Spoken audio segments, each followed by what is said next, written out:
June 2, 1944. Manus Island, Admiralty Islands, Southwest Pacific. Commander John M. Williamson stands on the weathered dock at Sea Adler Harbor, watching USS England tie up after 12 days at sea. The destroyer escort sits low in the water, her gray paint still bearing the salt stains of continuous operations. Williamson has reviewed the action reports 3 times already. The numbers seem impossible. 6 submarines, 12 days, 1 ship. He watches Lieutenant Commander Walton Pendleton descend from the bridge, noting the exhaustion etched into the captain's face. Pendleton's crew has been at battle stations almost continuously since May 19th. The Hedgehog weapon mount on England's foredeck shows fresh paint where welding repairs were made at sea. The forward magazine has cycled through 144 projectiles, 24 salvos fired, 6 perfect kills. Williamson has commanded anti-submarine operations in the Pacific since 1942. He has read every after-action report filed by destroyer escorts, destroyers, and cruisers hunting Japanese submarines. The best performance he has seen took 19 days. HMS Starling's 6 kills between January 31 and February 19, 1944. The British Admiralty celebrated it as the finest anti-submarine operation of the war. England did it in 12 days, with 0 friendly casualties, against submarines positioned in a defensive patrol line specifically designed to ambush Admiral Halsey's task force. The intelligence briefing folder under Williamson's arm contains decoded Japanese radio intercepts from Fleet Radio Unit Pacific. The messages reveal something extraordinary. Japanese submarine commanders transmitted their exact patrol coordinates by radio on May 13 and May 20, believing their naval codes remained unbreakable. FRUPAC cryptanalysts had read every message. They knew where each submarine would surface before the Japanese crews did. But the decoded intelligence only explains the hunting. It does not explain the killing. Williamson looks at England's Hedgehog mount again. The weapon system, 24 forward-firing projectiles mounted in a circular frame, represents British innovation adapted for American production. But dozens of destroyer escorts carry Hedgehog. England is the only one that turned it into a submarine massacre. The questions multiply. How did Pendleton's crew achieve 6 kills on what American submariners calculated were catastrophically difficult attack runs? Why did Japanese submarine commanders continue surfacing at predictable coordinates, even after 3 subs vanished without trace? And most importantly, what made this 306-foot, 1,400-ton escort vessel more lethal than every heavy cruiser and destroyer in the Pacific Fleet? The answer lies in a combination American codebreakers barely understood themselves. Perfect intelligence meeting perfect weapon meeting perfect crew. But the story begins 4 years earlier, when Japan's submarine force was the most feared in the Pacific. The journey to this revelation had begun in December 1941, when Japanese submarines demonstrated capabilities that shocked American naval intelligence. December 7, 1941, 5 Type A Ko-Hyoteki midget submarines penetrated Pearl Harbor's defensive nets, coordinating with the aerial attack. I-26 sank the SS Cynthia Olsen off California on December 7 at 0650 hours, the first American merchant vessel lost in the war. By December 15th, Japanese submarines had formed a perimeter 500 miles around Oahu, sinking 4 more merchant vessels and shelling American shore installations with impunity. The performance seemed brilliant because Japanese submarine design prioritized characteristics American boats sacrificed: extreme range, high surface speed, and oxygen-fueled Type 95 torpedoes that left no telltale wake. The I-class submarines, designated I-15, I-17, I-25, and 21 others operational in December 1941, displaced 2,184 tons surfaced, carried 20 torpedoes, and could sustain 23 knots on the surface for 14,000 nautical miles. American fleet submarines displaced 1,526 tons, carried 24 torpedoes, but could sustain 21 knots for only 11,000 miles. January 11, 1942, I-6 reconnoitered Suva Harbor, Fiji Islands, reporting exact anchorage positions of Allied warships. The intelligence enabled Japanese naval planning throughout the South Pacific. On January 25th, I-73 torpedoed and damaged USS Gudgeon off Midway, the first American submarine hit by enemy action. February 23rd brought I-17's shelling of Elwood oil field near Santa Barbara, California. The submarine fired 25 5-inch shells at 19:15 hours, destroying a pump house and creating panic along the West Coast. American newspapers called it the first attack on continental United States since 1812. Japanese submariners called it target practice. The attacks demonstrated strategic reach American planners found deeply troubling. Japanese submarines operated off California, Alaska, Australia, and Ceylon simultaneously, a geographic span exceeding 15,000 miles. I-class boats surfaced to shell coastal installations, then submerged before patrol aircraft arrived. The oxygen torpedoes ran at 49 knots to 9,000 meters, faster and farther than American Mark 14s. And Japanese submarine commanders showed aggressive tactical doctrine, attacking targets American captains would bypass. But the early successes concealed a critical weakness in Japanese submarine operations: radio discipline. Japanese naval doctrine required submarine commanders to report positions regularly, protocols designed for coordinated fleet actions but catastrophic for stealth operations. American radio direction finding stations at Wahiwa, Dutch Harbor, and Melbourne triangulated transmissions throughout 1942, but could not read the encrypted content. The intelligence value remained limited. That limitation ended in June 1942, when cryptanalysts at Station Hypo broke Japanese JN-25 naval codes. The breakthrough enabled Admiral Chester Nimitz to position 3 carriers northeast of Midway Island, intercepting the Japanese carrier force precisely where decoded messages predicted. The Battle of Midway sank 4 Japanese carriers because American intelligence read their operational orders. After Midway, UFRUPAC focused on submarine communications. The work proved more difficult than breaking fleet codes. Submarine messages used variant encryption methods changed monthly. But by January 1943, UFRUPAC cryptanalysts could read approximately 40% of submarine traffic. By May 1944, that figure reached 75%. The decoded messages revealed Japanese submarine dispositions throughout the Pacific, but reading positions meant nothing without ships capable of killing submarines before they submerged. American destroyers carried depth charges, explosive drums dropped from stern racks or fired from K-gun projectors. The weapons worked by creating hydrostatic shock waves. They exploded at preset depths whether they hit submarines or not. And therein lay the fundamental problem. Depth charges warned every submarine within 10,000 meters that hunters were active. Throughout 1942 and 1943, Japanese submarines continued operating aggressively despite mounting losses. They struck targets across the Pacific with a pattern that demonstrated both tactical sophistication and strategic confusion. They attacked convoy routes between Pearl Harbor and Australia, sinking 16 merchant vessels between March and August 1942. I-19 torpedoed USS Wasp, USS North Carolina, and USS O'Brien in a single attack on September 15, 1942, the most successful submarine salvo of the Pacific War.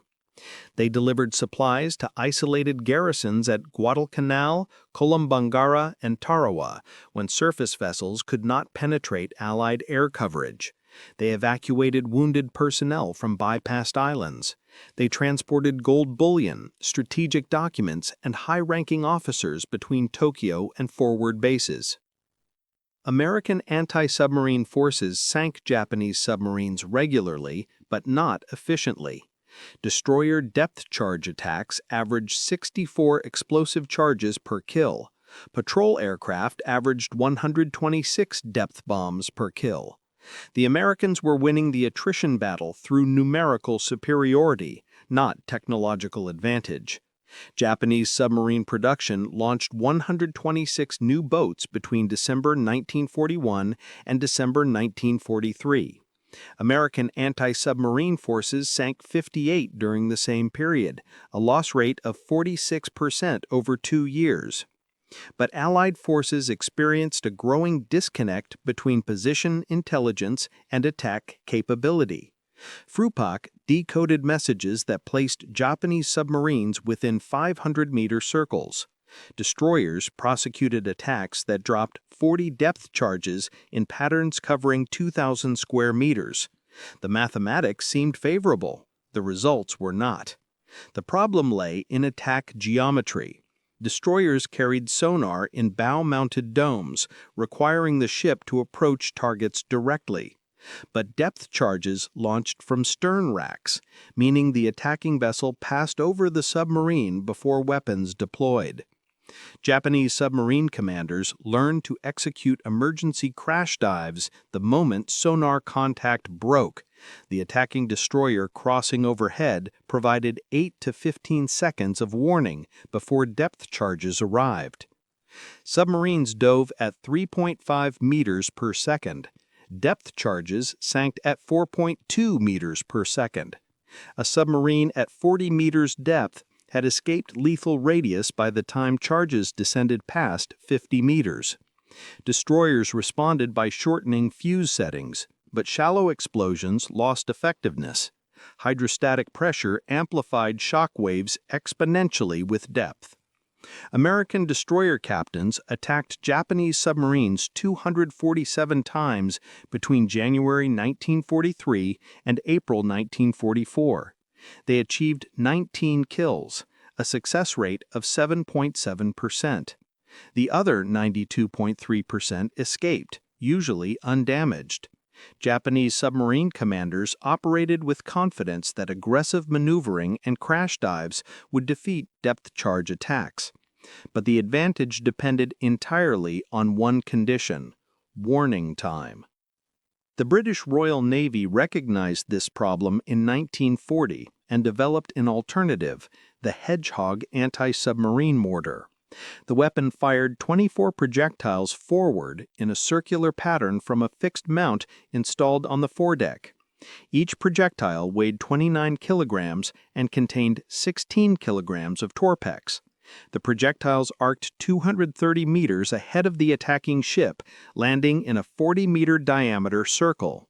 The revolutionary feature: Hedgehog projectiles only detonated on contact. If they missed, they sank harmlessly to the seabed. The attacking ship's sonar tracked the submarine throughout the approach. The submarine commander received no warning, no explosions, no shock waves, just silent projectiles falling through the water column. If one hit, the explosion triggered catastrophic flooding. If all 24 missed, the attacking ship immediately reloaded and attacked again. HMS Starling mounted Hedgehog in October 1943. Between January 31 and February 19, 1944, Commander F.J. Walker's 2nd Support Group sank 6 U-boats in 19 days, the finest Royal Navy anti-submarine performance of World War II. The British Admiralty studied Walker's tactics and concluded Hedgehog represented the future of submarine warfare. The U.S. Navy ordered Hedgehog systems for all new destroyer escort construction in July 1943. By May 1944, 67 destroyer escorts carried Hedgehog. None had achieved multiple kills on single patrols. USS England, commissioned December 10, 1943, hull number DE-635, Buckley class, equipped with Hedgehog Mark 10, Lieutenant Commander Walton Pendleton took command January 5, 1944. His crew trained intensively on Hedgehog attacks at San Diego, running 47 practice attacks against friendly submarines before deploying to the Pacific in March 1944. Pendleton developed specific tactics: maintain sonar contact until projectiles launched, correct aim based on submarines' evasive maneuvers during projectile flight time, fire second salvo within 90 seconds if first missed. The tactics were theoretically sound, but theory required testing against submarines attempting survival, not cooperation. That test came May 19, 1944. But by mid-May 1944, the tactical picture in the Southwest Pacific began to change in ways Japanese submarine commanders could not perceive. May 13, 1944, Fleet Radio Unit Pacific cryptanalysts at Pearl Harbor decoded an operational message from Vice Admiral Takeo Tagagi, commander of 6th Fleet submarines. The message ordered I-16 to surface at coordinates 02 degrees 14 minutes north, 144 degrees 52 minutes east on May 16th to transfer rice supplies to garrison forces at Bougainville. The submarine was then to proceed to Patrol Station NA Line north of the Admiralty Islands, part of a 7-submarine defensive barrier positioned to ambush Admiral Halsey's carriers expected to approach from Manus Island. FRUPEC forwarded the intelligence to Commander Task Group 39.11, 3 destroyer escorts hunting submarines northeast of New Guinea. USS England, USS George, DE-697, and USS Raby, DE-698, received orders to intercept I-16 at the supply rendezvous coordinates. May 19, 1944, 0435 hours, England's SL radar detected a surface contact at 5,200 meters, bearing 347 degrees relative. Pendleton increased speed to 18 knots, maintaining radar tracking, while George and Raby formed an attack triangle. At 0512 hours, the contact submerged, I-16 crash diving after detecting approaching vessels. England established sonar contact at 600 meters, tracking the submarine at 47 meters depth, speed 6 knots, course 215 degrees. Pendleton calculated interception geometry and accelerated to 15 knots, fast enough to reach attack position, slow enough to maintain sonar resolution. At 0518 hours, England reached firing position 250 meters from projected submarine track. The Hedgehog mount elevated to 45 degrees. Fire Control Chief Edwin Claudon adjusted aim 3 degrees left to compensate for submarine's turn. Pendleton ordered fire. 24 projectiles arced forward through pre-dawn darkness, landing in a pattern centered on I-16's projected position.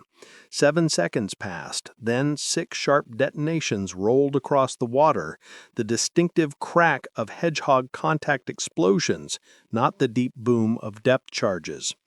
Sonar contact vanished, oil bubbles erupted to the surface, followed by debris, wooden planking, cork insulation, personal effects. I-16 went down with 94 crew at approximately 0519 hours, May 19, 1944. Total attack duration, 7 minutes from surface detection to confirmed kill. 0 warning given to other submarines on NA Line patrol. May 20, 1944. FRUPEC decoded another message, 6th Fleet ordering RO-106 and RO-104 to adjust patrol coordinates after I-16 failed to report. The submarines were repositioning to cover the gap in NA Line. FRUPEC provided the exact coordinates, RO-106 would patrol 02 degrees 43 minutes north, 145 degrees 11 minutes east. England, George, and Raby proceeded to intercept RO-106. May 22, 1944, 13:25 hours, England detected RO-106 surfaced at the predicted coordinates. The submarine crash-dived at 13:28. England established sonar contact at 13:30, tracking the target at 41 meters depth. Pendleton ran a textbook Hedgehog approach, firing at 13:37. 4 contact detonations. RO-106 imploded, killing 51 crew. Attack duration 12 minutes. American submarine veterans later calculated the probability of 4 contact hits from a 24 projectile salvo at 0.3%, assuming random distribution. England's crew was not firing randomly. They were firing where Japanese submarine commanders would be when projectiles arrived. May 23, 1944, 02:47 hours. Sonar contact on RO-104, position 03 degrees 9 minutes north, 145 degrees 23 minutes east, exactly where FRUPX predicted. The submarine was diving when England arrived. Pendleton fired at 02:51. 5 detonations. RO-104 sank with 52 crew. Attack duration 4 minutes. 3 submarines in 4 days. 0 escapes. Japanese commanders on the remaining NA line submarines, RO-116, RO-108, RO-105, and RO-112, had no information about the catastrophic breach in their patrol line. Standard procedure required submarines to maintain radio silence while on patrol. The missing boats simply vanished. American submarine veterans who later studied the action reports called it the turkey shoot, the term pilots used for the Marianas carrier battle where American fighters slaughtered Japanese aircraft. But the aerial battle was visible. This massacre was silent.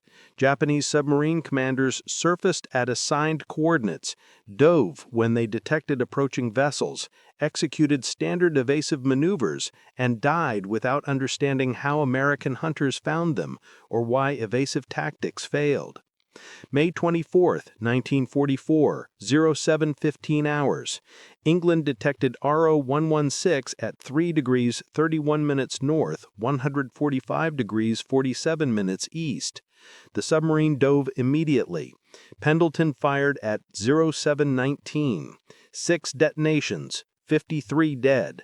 Attack duration 4 minutes. Lieutenant Junior Grade John Williamson, England's communications officer, recorded in his personal log, "The crew is exhausted but efficient. We track, we fire, we kill. The Japanese don't know we're reading their mail.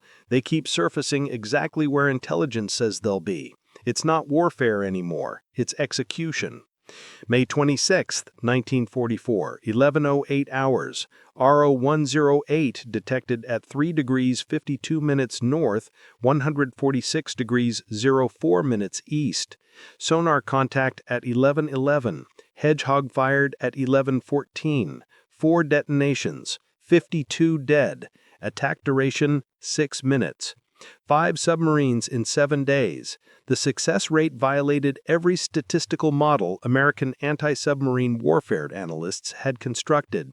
But the most remarkable kill remained ahead, because it would demonstrate that England's crew had perfected Hedgehog attacks to a level no other ship could match. The Hedgehog anti-submarine weapon had originated from a British Admiralty requirement issued in June 1940, when U-boats were sinking merchant vessels faster than British shipyards could replace them. The Naval Ordnance Department specified capabilities no existing weapon provided: forward-firing trajectory to eliminate warning time, contact detonation fuses to avoid alerting nearby submarines, rapid reload cycle to enable immediate reattacks, and installation compatibility with small escort vessels. The engineering specifications seemed modest: 24 projectiles, 230-meter range, 40-meter pattern diameter, 16-kilogram explosive charges. But those modest specifications concealed extraordinary precision requirements. The mathematics were brutally simple. A submarine at 50 meters depth, traveling at 6 knots, moved 3.1 meters per second. Hedgehog projectiles took 7.3 seconds to travel 230 meters horizontally and descend 50 meters vertically. During that flight time, the submarine moved 22.6 meters. The fire control solution required predicting where the submarine would be 7.3 seconds after launch, not where sonar showed it currently. British ordnance engineers at HMS Vernon developed the solution between September 1940 and January 1941.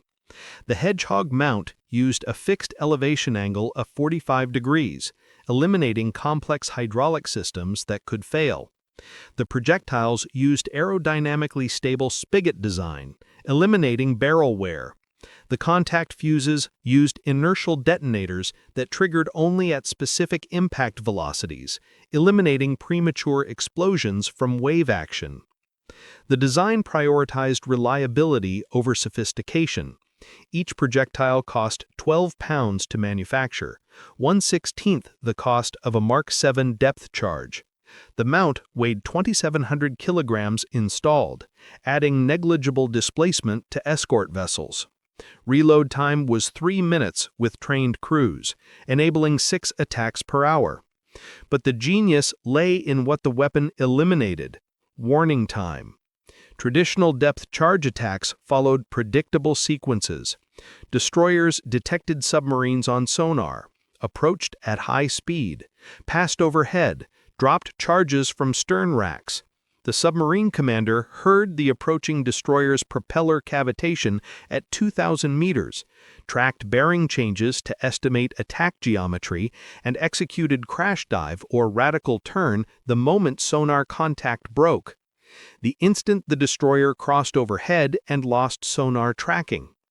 That lost tracking interval lasted 8 to 15 seconds, sufficient time for aggressive submarine commanders to escape lethal radius. American destroyer captains learned to fire depth charges early, but shallow explosions lacked killing power. The hydrostatic pressure that amplified shock waves at 100 meters was absent at 40 meters. Depth charges became warning devices instead of weapons. Hedgehog eliminated the warning. The attacking ship maintained sonar contact throughout the approach. The projectiles flew forward, meaning the ship never passed over the submarine. The submarine commander heard no approaching propellers because Hedgehog attacks occurred at slower speeds than depth charge runs, 12 to 15 knots instead of 20 plus. The projectiles fell silently through water, detonating only on contact. When one Hedgehog projectile hit, the explosion killed. 16 kilograms of Torpex at direct contact range tore 2-meter holes in pressure hulls designed to withstand distributed shock waves, not focused blasts. Submarines flooded instantly. At 50 meters depth, seawater pressure forced 500 kilograms of water per second through a 2-meter breach. Watertight compartments collapsed in 8 to 12 seconds. Crews ground before they reached emergency blow valves. The British Royal Navy installed Hedgehog systems in 190 escort vessels between March 1942 and December 1943. Success rates improved. Attacks using depth charges killed submarines 5.3% of attempts. Attacks using Hedgehog killed submarines 24.2% of attempts. But even 24% meant 3/4 of submarines escaped. USS England's crew achieved 100% kills on 6 consecutive attacks because they perfected the 3 elements Hedgehog demanded: precise sonar tracking during target maneuvers, accurate prediction of submarine position at impact time, and immediate reattack capability if the first salvo missed. Lieutenant Commander Pendleton's training regimen at San Diego had focused obsessively on those elements. His crew ran attack simulations where friendly submarines executed aggressive evasion, hard turns, emergency deep dives, speed changes. Fire Control Chief Cloudon developed correction tables that adjusted aim based on target bearing rate changes during the final 30 seconds before firing.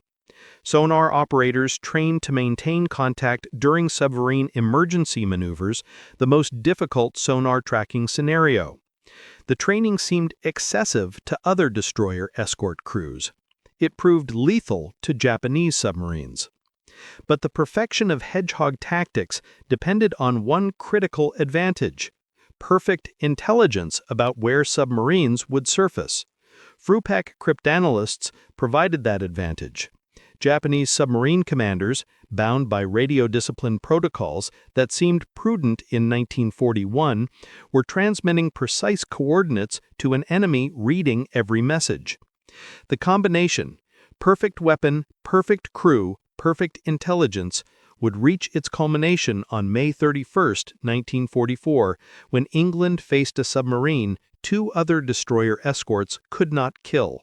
The pattern of destruction that followed I-16's sinking on May 19th demonstrated both the lethal efficiency of Hedgehog attacks and the catastrophic vulnerability of Japanese submarine operations, dependent on radio coordination.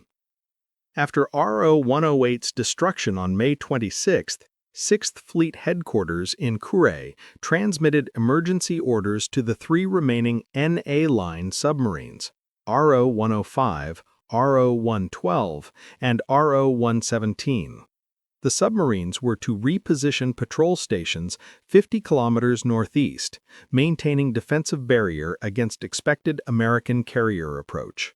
The message, transmitted at 14:35 hours on May 27th, provided exact coordinates for each submarine. FRUPEC decoded the transmission within 6 hours. Task Group 39.11 received new intercept orders. But England faced a problem. The ship's engineering department reported reduction gear wear requiring immediate maintenance. After 7 days of continuous high-speed operations, England needed to withdraw to Manus for repairs. Commander Alfred J. Haynes, Division Commander for Destroyer Escort Division 39, reassigned the intercept mission to USS George and USS Raby. Both ships carried Hedgehog systems. Both crews had trained on the weapon. The intelligence was perfect. The mission seemed straightforward. May 30, 1944, 1847 hours. George detected RO-105 surfaced at 04 degrees 18 minutes north, 146 degrees 52 minutes east, exactly where FRUPEC predicted. The submarine crash-dived at 1850. George established sonar contact and commenced Hedgehog attack at 1854. The first salvo missed. No detonations. George reloaded and fired second salvo at 1857. No detonations. Third salvo at 1901. No detonations. Fourth salvo at 1905. No detonations. Raby moved into attack position at 1912 hours. Her first salvo missed. Second salvo missed. Third salvo missed. Fourth salvo missed. Fifth salvo missed. Sixth salvo missed, seventh salvo missed, eighth salvo missed. By 20:30 hours, George and Raby had fired 16 Hedgehog salvos, 384 projectiles, without a single contact detonation. RO-105 remained operational at approximately 60 meters depth, maneuvering between the two American ships. The submarine commander, Lieutenant Commander Genki Yoshimura, was executing aggressive evasion, radical turns, speed changes, depth variations. George and Raby were firing where the submarine had been, not where it would be when projectiles arrived. Commander Haynes, monitoring from his flagship, faced a tactical dilemma. The two destroyer escorts were positioned 1,200 meters apart, with the submarine between them. Neither could fire without risking hitting the other. Conventional doctrine required withdrawing to regroup, but withdrawing meant losing the submarine and losing the perfect intelligence that had produced 5 kills in 7 days. At 20:47 hours, Haynes made a decision that would become legend. He radioed England, still 180 kilometers south, proceed to RO 105 contact, George and Raby breaking off. Then he added 4 words that England's crew would remember forever. "Oh, hell, go ahead, England." England departed Manus at 21:15 hours, running at 22 knots despite engineering concerns.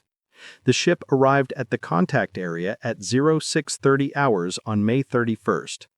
George and Raby had maintained sonar contact through the night, but had not attacked. RO 105 had been underwater for 11 hours. Yoshimura could not surface to recharge batteries with American vessels overhead. The submarine was running on depleting battery power, with carbon dioxide levels rising. Lieutenant Commander Pendleton took tactical command at 06:35 hours. England established sonar contact at 06:38 hours. Pendleton tracked the submarine for 12 minutes, studying its evasion pattern. Yoshimura was executing a repetitive sequence: hard turn left, maintain new course for 90 seconds, hard turn right, maintain for 90 seconds, repeat. The pattern suggested exhaustion or oxygen deprivation affecting judgment. At 06:50 hours, Pendleton calculated where Yoshimura would be in 7.3 seconds, not where sonar showed the submarine currently, but where the evasion pattern would place it. Fire Control Chief Claudon adjusted Hedgehog aim 8 degrees right of current bearing. Fire. 24 projectiles arced forward. 7 seconds passed, then 6 detonations, the same sharp cracks that had killed 5 submarines in 12 days. RO 105 imploded at 06:30 hours, May 31, 1944. 51 crew died instantly.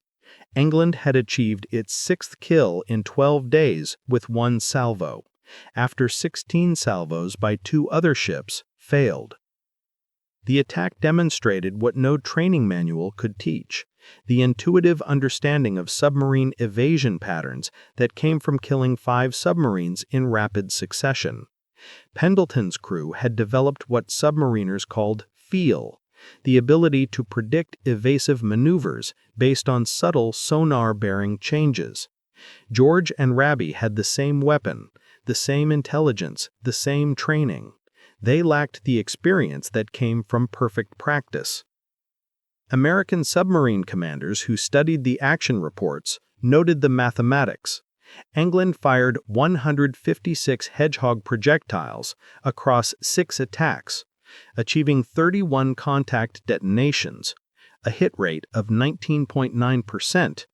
Traditional probability calculations predicted 2.4 hits for 156 projectiles.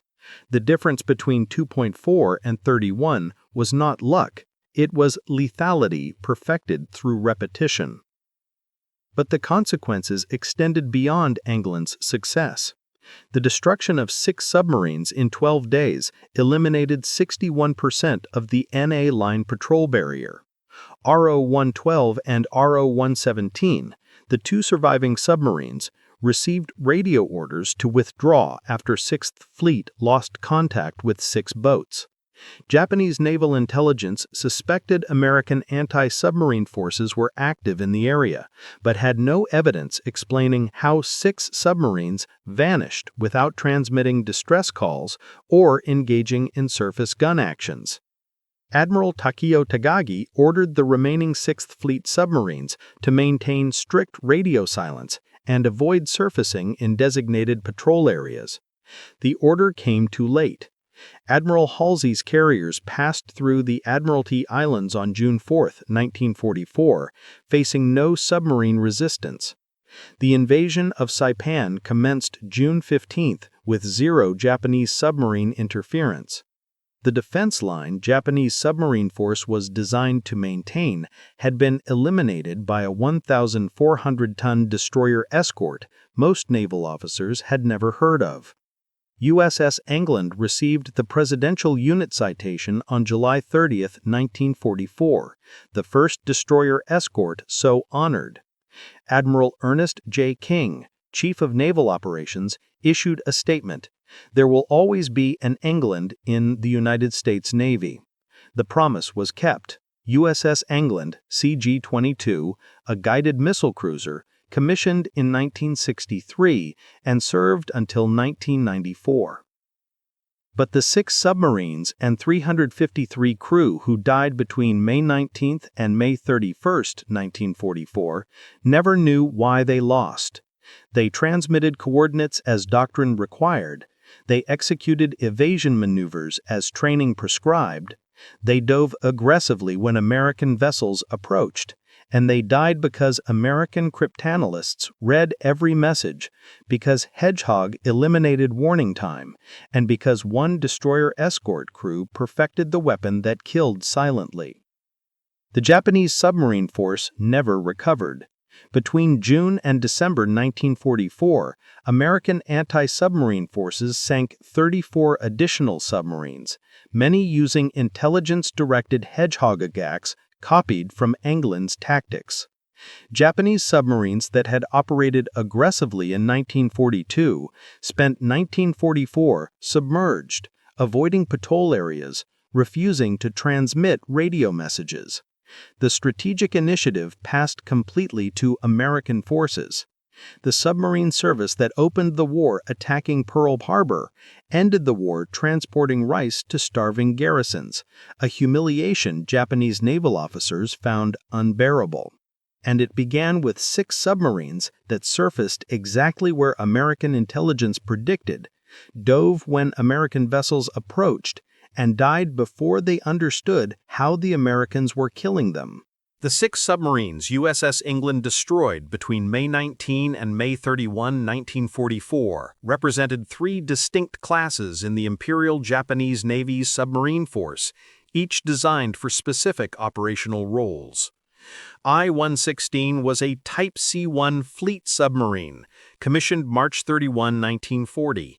Specifications: 2,184 tons displacement surfaced, 109.3 meters length, 9 meters beam, 5.1 meters draft. Armament: 8 533mm torpedo tubes, 6 bow, 2 stern, 20 Type 95 torpedoes, 1 140mm deck gun. Range: 14,000 nautical miles at 16 knots surfaced. The submarine could sustain 23 knots surfaced, 8 knots submerged. Diving depth: 100 meters operational, 150 meters crush depth. Crew: 94 officers and enlisted personnel.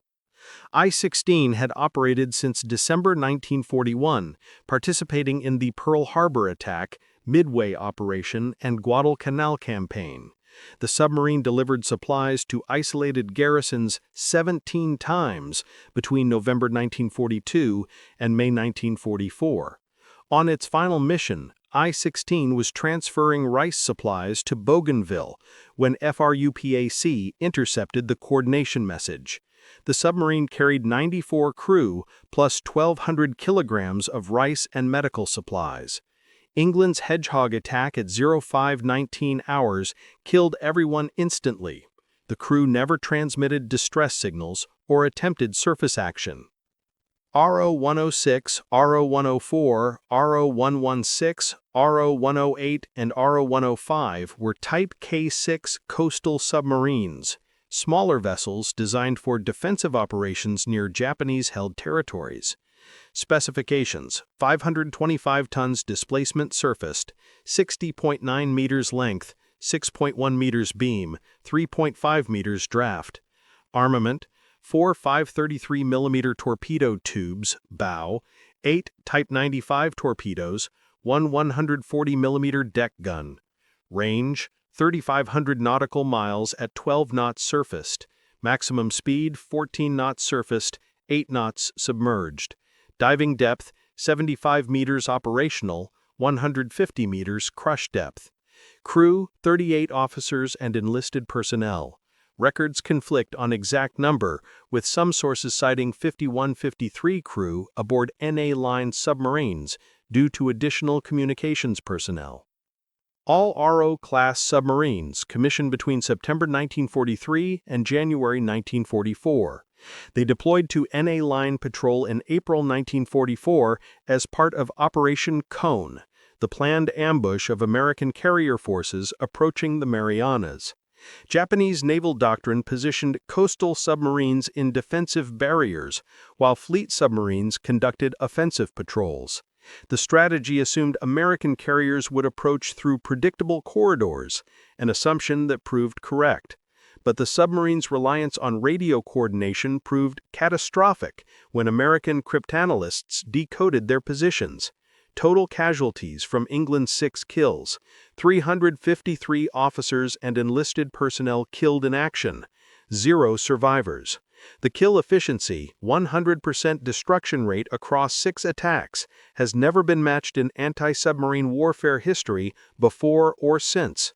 British submarine HMS Starling achieved 6 kills in 19 days. USS Bory DD-704 sank 3 submarines in 8 days during November 1943, previously the U.S. Navy record. No other Allied vessel sank more than 4 submarines during World War II. England's success derived from 3 convergent factors: perfect intelligence from FRUPAC cryptanalysis, perfect weapon characteristics of the Hedgehog system, and perfect execution by Lieutenant Commander Pendleton's crew. Remove any single factor and the record breaks. Comparative analysis reveals the decisive advantage of Hedgehog over traditional depth charges. American destroyer attacks using depth charges between January 1943 and April 1944 averaged 64 charges per kill, 1,280 kilograms of explosive per submarine destroyed. England's Hedgehog attacks averaged 26 projectiles per kill, 156 projectiles across 6 kills, 416 kilograms of explosive per submarine destroyed. The efficiency ratio: Hedgehog required 1/3 the explosive weight and 1/10 the attack time of depth charge operations. More significantly, depth charge attacks warned every submarine within 10,000 meters that anti-submarine forces were active. Hedgehog attacks were silent. When projectiles missed, they sank without detonating. Japanese submarine commanders on NA Line never received warning that 6 boats had been destroyed. They continued surfacing at assigned coordinates because radio silence prevented them from knowing their defensive barrier had collapsed. American submarine veterans calculated the statistical improbability of England's performance. The probability of 6 consecutive successful Hedgehog attacks, assuming random projectile distribution and standard evasive maneuvers, was approximately 0.0013%, 13 chances in 1 million. But England's attacks were not random. Fire Control Chief Claudon's correction tables accounted for submarine bearing rate changes. Sonar operators tracked through aggressive evasion maneuvers. Pendleton's tactical decisions incorporated pattern recognition from previous kills. The crew transformed a weapon system with 24% average success rate into a perfect killing machine through repetition, analysis, and adaptation. Each attack informed the next. Each kill refined the technique. By the 6th attack on May 31st, England's crew could predict submarine evasion patterns with accuracy that seemed supernatural to observers aboard George and Raby. Lieutenant Junior Grade John Williamson, England's communications officer, recorded in his personal log on June 2nd, "We are not heroes. We are technicians who perfected a technique. The Japanese never knew their codes were broken. They never knew Hedgehog detonated only on contact. They never knew we were reading their positions before they surfaced. We did not win through courage. We won through information, technology, and practice." That seems unsatisfying somehow, but it killed submarines. The 6 submarines England destroyed represented 4.8% of Japan's total submarine force operational in May 1944. Between January and December 1944, American anti-submarine forces sank 56 Japanese submarines, a loss rate exceeding production by a factor of 3. By January 1945, the Imperial Japanese Navy operated 37 submarines, down from 126 in January 1943. The submarine force that terrorized the Pacific in 1942 had been systematically eliminated, not through dramatic surface battles, but through intelligence-directed attacks that gave no warning and left no survivors. England's success inspired tactical changes throughout the U.S. Pacific Fleet. Destroyer escorts equipped with Hedgehog received priority intelligence from FRUPAC. Crews trained specifically on Pendleton's techniques, maintaining sonar contact during target maneuvers, predicting position at projectile impact time, immediate re-attack protocols. Between June and December 1944, Hedgehog-equipped destroyer escorts achieved 34 submarine kills using England's tactical model. But no ship matched England's record. The combination of perfect intelligence, perfect weapon, and perfect crew occurred once, and 353 Japanese submariners died because that combination converged over 12 days in May 1944. June 2, 1944. Manus Island, Admiralty Islands, Southwest Pacific. Commander John M. Williamson closes the intelligence folder containing FRUPAC's decoded messages. The radio intercepts that positioned 6 Japanese submarines with 500-meter accuracy will continue. FRUPAC cryptanalysts are reading 78% of submarine communications as of June 1st. More Hedgehog-equipped destroyer escorts are deploying to anti-submarine patrol zones. The tactical advantage will persist. But the moment when perfect intelligence met perfect weapon, met perfect crew, has passed. England's reduction gears require complete replacement. The ship will spend 3 weeks in dry dock at Espiritu Santo. Lieutenant Commander Pendleton's crew will receive 2 weeks shore leave, their first rest since May 17th. Other destroyer escorts will hunt the remaining NA-line submarines using England's techniques. Williamson watches England's crew disembark, noting their exhaustion. These men, average age 22 years, most having never served on warships before 1943, perfected a weapon system that eliminated 6 submarines in 12 days. They did not accomplish this through heroic charges or desperate last stands. They accomplished it through technical precision repeated until it became instinctive. The irony settles over Williamson like the humid Pacific air. Japan's submarine force opened the war with tactical advantages American submarines lacked: greater range, faster surface speed, oxygen torpedoes that left no wake. Japanese commanders operated aggressively, attacking targets across 15,000 miles of ocean, demonstrating strategic reach that terrified Allied planners. But those tactical advantages meant nothing once American cryptanalysts broke Japanese naval codes. The submarines that seemed invincible in 1942 became target practice by 1944. Not because their designs failed, but because their operational doctrine required radio coordination that American intelligence exploited perfectly. The 6 submarines England destroyed were not poorly designed.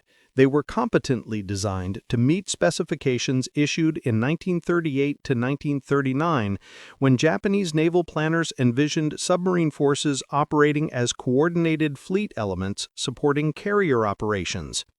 The submarines met their design requirements. I-16 sustained 14,000-mile range. RO-class boats provided coastal defense with adequate armament. But those design requirements assumed an enemy that could not read Japanese naval codes, could not predict submarine positions before they surfaced, and could not attack without providing warning time. When those assumptions collapsed, when FRUPAC broke JN-25 codes, when cryptanalysts decoded submarine positions, when Hedgehog eliminated warning time, the tactical advantages evaporated. American destroyer escort design philosophy prioritized different goals. Smaller, cheaper vessels produced in massive numbers, equipped with weapons that compensated for individual ship limitations through technological advantage. England cost $6.7 million to build, 1/4 of the cost of a Fletcher-class destroyer. But England's Hedgehog system, combined with Frupac intelligence, made the ship more lethal than heavy cruisers, carrying 150 depth charges. The philosophical difference between American and Japanese submarine warfare doctrine becomes clear in the accounting. American submarines prioritized crew survival, installing air conditioning, refrigeration, berthing space that enabled 60-day patrols without psychological breakdown. Japanese submarines prioritized mission capability, sacrificing crew comfort for range and speed. American submarines returned 1,682 times from war patrols. Japanese submarines returned 943 times, a survival rate 43% lower than American boats. Both submarine forces suffered catastrophic losses. The U.S. Navy lost 52 submarines and 3,505 crew during World War II, a 16% loss rate among submarine crews, the highest of any American service branch. The Imperial Japanese Navy lost 130 submarines and approximately 9,500 crew, a 53% loss rate. The difference? American submarine doctrine evolved based on combat experience, adopting new technologies, abandoning tactics that failed. Japanese submarine doctrine remained largely unchanged from 1941 to 1945, executing the same radio coordination protocols that enabled American intelligence exploitation. USS England's 12-day massacre exposed the ultimate vulnerability in Japanese submarine operations. Perfect execution of flawed doctrine produces perfect failure. The submarines surfaced where orders directed. Commanders transmitted position reports as regulations required. Crews executed evasive maneuvers as training prescribed, and they died because the enemy read every message, predicted every position, and attacked with a weapon that killed silently. Admiral Ernest J. King understood the larger lesson when he promised there will always be an England in the United States Navy. The promise honored not just the ship's record, but the principle the record demonstrated. Information superiority combined with technological advantage defeats tactical excellence. The smallest warship armed with perfect intelligence becomes the deadliest hunter in any ocean.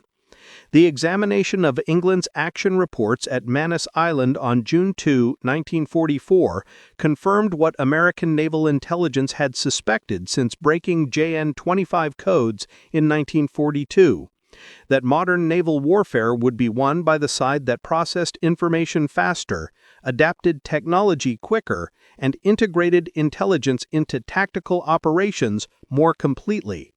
The side that valued crew survival enough to invest in weapons that killed efficiently while protecting operators would outlast the side that prioritized mission capabilities over human life. 6 Japanese submarines lie on the Pacific floor between 02 degrees 14 minutes north, 144 degrees 52 minutes east, and 4 degrees 18 minutes north, 146 degrees 52 minutes east, a 280-kilometer corridor northeast of the Admiralty Islands. 353 submariners remain entombed in pressure holes that imploded before crews could escape. They died executing their duty as doctrine demanded. They died competently, courageously, and completely without warning. And they died because USS England, a 306-foot, 1,400-ton destroyer escort, crewed by 220 men, dismissed by larger vessels as a small boy, perfected the one technique that mattered most, killing submarines before they knew the attack had begun. That is not the story of heroism anyone wanted, but it is the story of how submarine warfare was won in the Pacific. And in that single fact lies the entire reason why 353 men died in 12 days and why their deaths changed nothing except the numbers in casualty reports that both sides filed with remorseless precision. The war continued. More submarines would die, but none would die more efficiently than the 6 that surfaced exactly where American cryptanalysts predicted, dove when destroyer escorts approached, and vanished into the Pacific darkness while Hedgehog projectiles fell silently through the water column above them.